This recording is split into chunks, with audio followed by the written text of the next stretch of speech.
পড়েছেন নিশ্চয়ই 1971 সালের মুক্তিযুদ্ধ। ভারত বন্ধুর মতন বাংলাদেশের পাশে দাঁড়িয়ে বাংলাদেশকে স্বাধীন করলো। তারপর দীর্ঘ এতগুলো সময়, এতগুলো বছর কেটে গিয়েছে। বাংলাদেশে এই মুহূর্তে ভারত বিদ্বেষ, এই ভারত বিদ্বেষকে নিয়ে এই প্রশ্ন উঠতে শুরু করেছে। তবে সেদিন বাংলাদেশের পক্ষ নিয়ে বাংলাদেশকে স্বাধীন করা কি ভারতের ভুল হয়েছিল? শেখ হাসিনার পতনের পর থেকে মোহাম্মদ ইউনূসের শাসনকালে বা অন্তর্বর্তী সরকারের শাসনকালে ভারত বিদ্বেষ যেন চরমে পৌঁছেছে। কোথাও গিয়ে ভারতকে শত্রু মনে করতে শুরু করেছে বাংলাদেশ। পাকিস্তান যেন মায়ের পেটের ভাই বা কোলের ভাই। তবে কি সেই দিন ভারত ভুল করেছিল বাংলাদেশের পক্ষ নিয়ে এই বাংলাদেশের বাঙালির উপর অত্যাচার ঠেকানোতে? সেদিন কি ভারত ভুল করেছিল পাকিস্তানের বিরুদ্ধে লড়াই করার জন্য? নমস্কার, আপনারা দেখছেন ইনসাইড, আর আমি আপনাদের সঙ্গে রয়েছি মণি ভট্টাচার্য। শুরুর প্রশ্নগুলো একটু গায়ে লাগলেও আজকে সেই প্রশ্নগুলোর উত্তর খোঁজার চেষ্টা করব, এবং এই অনুষ্ঠানে আমি এটা বোঝানোর চেষ্টা করব যে ভারত যদি সেদিন বাংলাদেশের পক্ষ না নিত তাহলে বাংলাদেশ আজ কী অবস্থা থাকতো, বা এই মুহূর্তে বাংলাদেশের ভারত বিদ্বেষের পিছনে কি যুক্তি বা কী কারণ, এবং তার সমাধানই বা কী। প্রাথমিকভাবে আমরা যদি ইতিহাস দেখি বা ইতিহাস ঘাটাঘাটি করি তাহলে দেখব পূর্ব পাকিস্তান এবং পশ্চিম পাকিস্তান এই দুটো দেশ ভৌগোলিকভাবে বেশ খানিকটা দূরত্ব রয়েছে, এবং ঠিক তারই মধ্যে রয়েছে ভারতবর্ষ। ঠিক এই জায়গায় একেবারে পাকিস্তানের একটা বড় অংশ বা পাকিস্তান পূর্ব পাকিস্তানকে একেবারে নির্মমভাবে অত্যাচার চালাতো। ঠিক 1970 সাল যখন, সেই সময়ে বাংলাদেশে একটা ভয়ানক নারী নির্যাতন থেকে শুরু করে লুট, হাঙ্গামা এবং সাধারণ মানুষের উপর অত্যাচার চলছে, এবং সেটা বেসিক্যালি হিন্দুদের উপর। এবং এই বাঙালি হিন্দুদের উপর অত্যাচার সেটা যে কোন লেভেলে চলে গিয়েছিল 1970 সালে, সেইটা আপনারা ইতিহাস না পড়লে বুঝবেন না। এবং ঠিক সেই সময়কালে 1970 থেকে 71-এর মুক্তিযুদ্ধের সময় তথ্য বলছে 30 লক্ষ বাঙালিকে হত্যা করা হয়েছিল, এবং ঠিক সেই হত্যার মধ্যে ছিল পাকিস্তানি সেনা, জঙ্গি এবং জামাত ইসলাম। এবং ঠিক এই যারা রয়েছে পাকিস্তান, পশ্চিম বাংলাদেশি এবং বেসিক্যালি পাকিস্তানি সেনারা, তারা যে নির্মম অত্যাচার চালিয়েছিল বাংলাদেশে বা পূর্ব পাকিস্তানে চালিয়েছিল, সেইটা কোনোভাবে ভোলার নয়। এবং ঠিক সেই 1970 সালে বঙ্গবন্ধু মুজিবুর রহমান একেবারে জেগে উঠলেন, তিনি আন্দোলন করলেন, তার আগে থেকে আন্দোলন চালাচ্ছিলেন। এবং এই বঙ্গবন্ধু মুজিবুর রহমানের আন্দোলন এবং ঠিক তার সেই জ্বালাময়ী ভাষণ যে আমাকে দাবায় রাখতে পারবে না, এবং ঠিক এই যে প্রসেস বা এই যে আন্দোলন, ধাপে ধাপে ধাপে ধাপে বাঙালিরা কথা বলতে শুরু করলো, বাঙালিরা তাদের স্বাধীনতা দাবি করতে শুরু করলো, এবং তাদের সমস্তটাই লিড করলো বঙ্গবন্ধু মুজিবুর রহমান। এবং বঙ্গবন্ধু মুজিবুর রহমানের এই আন্দোলন, সেই আন্দোলন একেবারে অনস্বীকার্য, এবং সেই জন্যই হয়তো তিনি জাতির পিতা।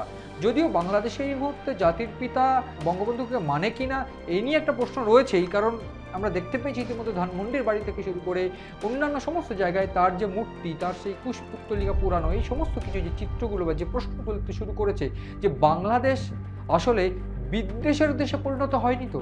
ঠিক এই জায়গায় দাঁড়িয়ে 1970 সালের ইতিহাস মনে করাতে হবে, এবং 1971 সালে যখন বিভিন্ন বর্ডারে বাংলাদেশের সঙ্গে ভারত যে সমস্ত জায়গায় বর্ডার শেয়ার করে, বিভিন্ন জায়গায় বাঙালি, হিন্দু থেকে শুরু করে নির্যাতিত সমস্ত মানুষ বর্ডার বা সীমান্ত সংলগ্ন এলাকায় তারা আশ্রয় নিতে শুরু করলো, তারা ভারতে যেতে শুরু করলো, তারা বাঁচতে চাইলো। ঠিক সেই সময় পাকিস্তানি সেনারা অপারেশন সার্চলাইট শুরু করলো, এবং ঠিক সেইখানে বিভিন্ন মানুষের লাশের স্তূপ, বিভিন্ন মানুষকে হত্যা করা, নির্যাতন করা, ধর্ষণ করা, এই সমস্ত কিছু চালাতে থাকলো। এবং সেক্ষেত্রে লুটতরাজও নেহাত কম নয়। ঠিক এই চিত্র যখন প্রকাশ্যে আসছে, এই ঘটনাগুলো যখন প্রকাশ্যে, ঠিক তখন ভারত দেখলো এখানে তো আর চুপ করে বসে থাকা যায় না। এক্ষেত্রে ভারত 1971 সালে যে মুক্তিযুদ্ধ হয়েছিল, ঠিক সেইখানে একটা বড় অ্যাকশন নিল, এবং সেক্ষেত্রে ভারতীয় সেনা বাংলাদেশের পক্ষ নিয়ে সংঘাত বা যুদ্ধ করলো পাকিস্তানি সেনার সঙ্গে।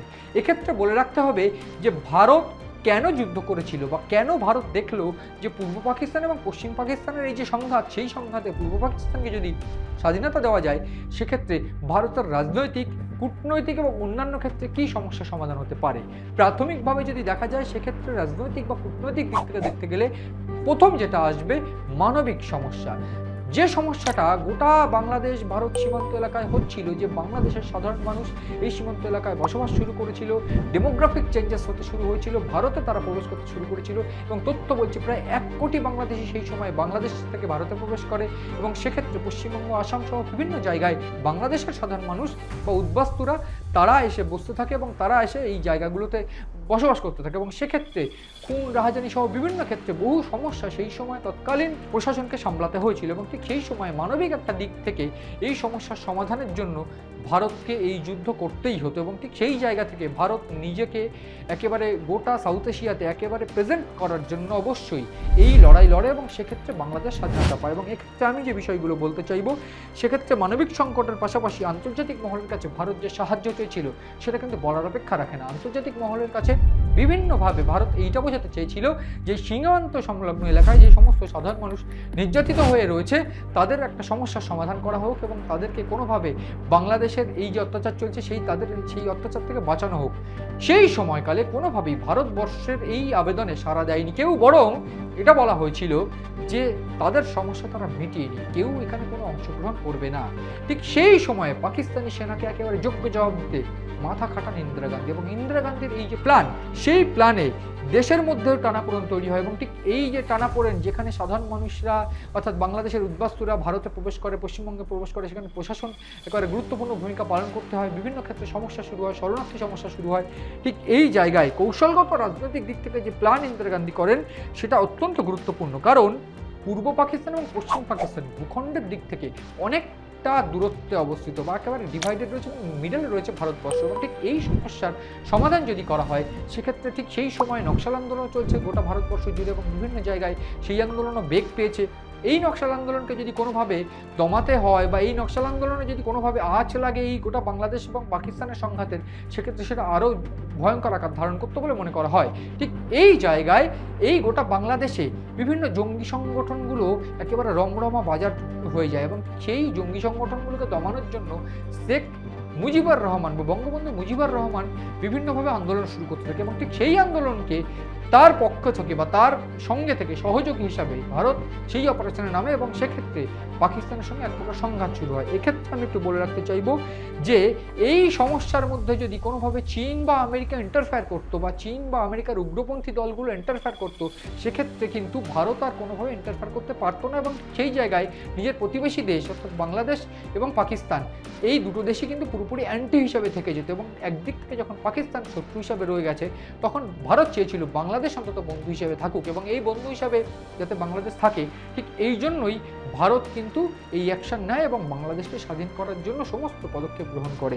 এক্ষেত্রে রাজনৈতিক কারণ বা কৌশলগত কারণ যেটা আমি বলছিলাম, তার পাশাপাশি দক্ষিণ এশিয়ায় বা সাউথ গ্লোবাল এশিয়ায় নিজেদের যে আধিপত্য, সেই আধিপত্যও কিন্তু বিস্তার হয়। তার কারণ ঠিক সেই সময়কালে যখন পাকিস্তানের সঙ্গে ভারতের সংঘাত হয়, 93,000 সৈন্যসহ পাকিস্তান যখন পরাস্ত হয়, ভারতের কাছে আত্মসমর্পণ করে, ঠিক তখন এইটা প্রকাশিত হয় বা এইটা এস্টাবলিশ হয় যে ভারত কিন্তু একটা অন্য লেভেলে পৌঁছে গিয়েছে এবং ঠিক এই লেভেলটার জন্যই, এই স্ট্যান্ডিংয়ের জন্যই কিন্তু সেই সময়কালে চীন বা আমেরিকা হঠাৎ করে বা হুট করে পদক্ষেপ করতে পারেনি বা এর মধ্যে ইন্টারফেয়ার করতে পারেনি। ঠিক এই জায়গায় ভারত যে সাউথ এশিয়া বা গ্লোবাল সাউথ এশিয়ায় এই যে গুরুত্বপূর্ণ জায়গা দখল করলো, ঠিক এই অ্যাকশনের মাধ্যম দিয়ে সেটা কিন্তু ইন্দিরা গান্ধীর মস্তিষ্ক প্রসূত এবং একটা ভয়ানক গুরুত্বপূর্ণ অ্যাকশন ভারতের।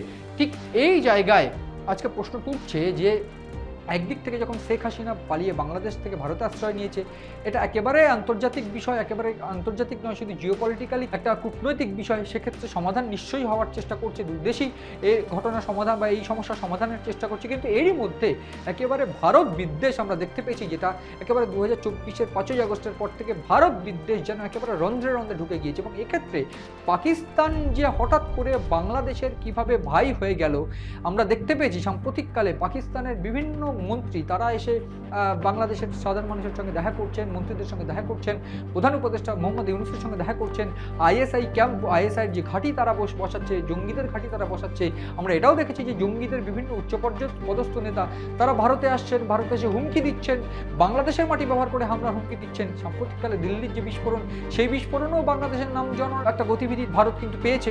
এই দিক থেকে বিচার করতে গেলে এই প্রশ্ন স্বাভাবিকভাবেই উঠছে যে তবে কি ভারত বাংলাদেশকে স্বাধীন করে নিজের নিজের বন্ধু দেশকে এতদিন আগলে রেখে তবে কি ভারত ভুল করেছিল, এবং সেই ভুল যদি ভারত করে থাকে সেক্ষেত্রে এটাও তাদেরকে মনে করিয়ে দিতে হবে যে পাকিস্তান সেই সময়কালে 33 লক্ষ সাধারণ মানুষকে হত্যা করেছিল, সেই সময় পাকিস্তান একেবারে জঘন্য নির্মমভাবে অত্যাচার চালিয়েছিল, এবং তারপরেও বাংলাদেশ এবং পাকিস্তানের এই যে ভিসা ফ্রি এন্ট্রি, তাতে যে যতটা গভীরতা বাড়ছে সেই গভীরতার ফল যে কতটা ভয়ানক হতে পারে সেটা কিন্তু ভারত তো বোঝাবেই, বরং সেদিক থেকে পাকিস্তান যখন বেইমানি করবে তখন বাংলাদেশ আর কার কাছে গিয়ে আশ্রয় নেয় বা আশ্রয় পায়। এই মুহূর্তে এই প্রশ্নটা যেন অত্যন্ত গুরুত্বপূর্ণ প্রশ্ন, অন্তত বাংলাদেশ এবং পাকিস্তানের এই বন্ধুত্বটার খাতিরে, এবং ঠিক তারই মধ্যে ভারতের এই যে স্ট্যান্ডিং এই মুহূর্তে বা অবস্থান, ঠিক সেইখানে দাঁড়িয়ে ভারত কার পক্ষে যায়, কিভাবে অ্যাকশন নেয়, প্রতিশোধ নেবে কিনা ভারত, সেই প্রশ্নও কিন্তু একেবারে ফেলে দেওয়া যায় না। ফলে সব মিলিয়ে গোটা অনুষ্ঠান কেমন লাগলো জানান কমেন্ট করে, এবং নজর রাখুন আপনাদের পছন্দের অনুষ্ঠান ইনসাইটে এবং সিএন ডিজিটালে।